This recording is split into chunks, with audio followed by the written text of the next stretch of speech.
Okay, this is kind of just for people that are into movement or thought it was at least a little bit interesting.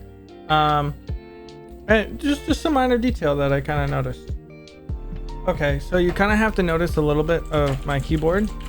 I'll kind of just mention it here and there. So the first one is new bunny hopping, where you hold W and the direction key when bunny hopping.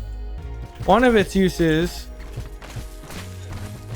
is to easily keep momentum. If you think you need a longer turn, it is also good for that, but it does take longer to make that turn, which is why it's kind of a disadvantage, but that's why we're combining the other two with it. Now, unlike the other ones, it picks up speed a lot faster. I'm stationary, I haven't done anything. Hold W and the direction key, and it starts momentum much quicker than if I did arrow keys. See, that kind of took a little longer, and it doesn't really start off all that great. And the other one doesn't even it doesn't even do anything really. Stationary. So yeah, the new bunny hopping is good for momentum and long turns. The next one is tap strafing bunny hopping, where essentially all you're doing is you don't even need the directional keys, although they can kind of help if you need a tight corner. But all it is scrolling up and down for your bunny hop tap strafe.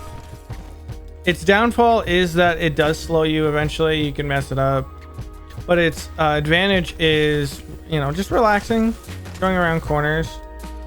It's not hard to do.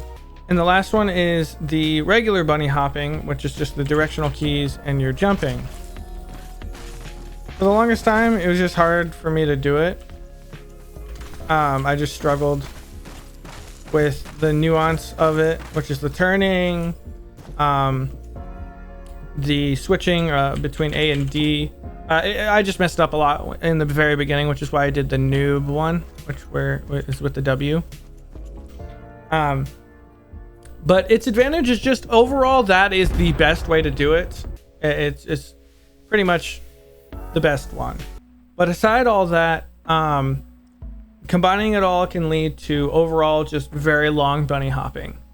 If you have no time to like make that long turn or you know, think of that long turn, and you just are making like a quicker decision, you could do a tap strafe one, and then you can go back to the regular side to side one right after. The reason why I still involved new bunny hopping is because out of the other two, it is the easiest to generate that momentum. So let's say I am losing momentum like that. I can gain it back again by doing sideways bunny hopping.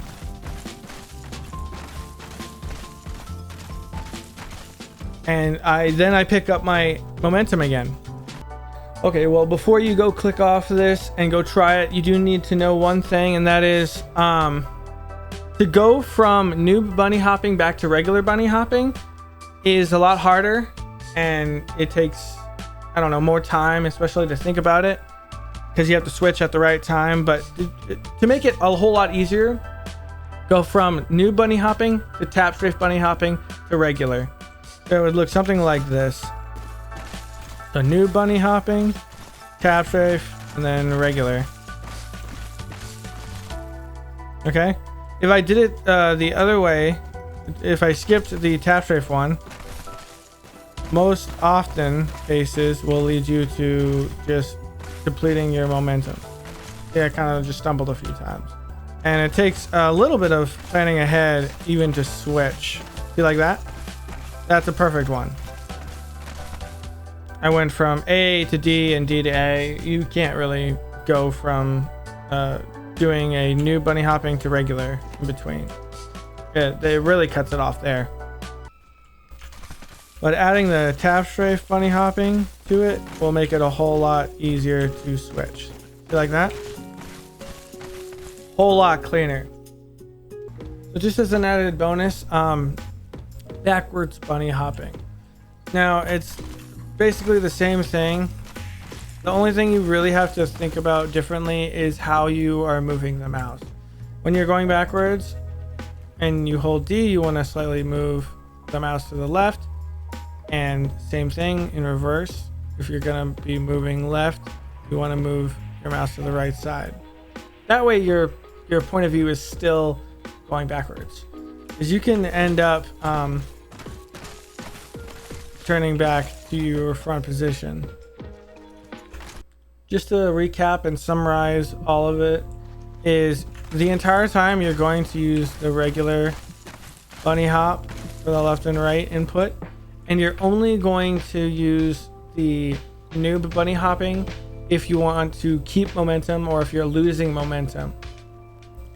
And the only time you're really going to use tap strafe bunny hopping is to cut corners easier and to switch between new bunny hopping back to regular bunny hopping. Just thought everyone should have a recap. And there you go. Mastery over bunny hopping with 3 different types. I hope you learned something. I hope you at least thought it was interesting. Maybe you knew, maybe you didn't. This is just for the people who kind of found it a little bit interesting. Peace.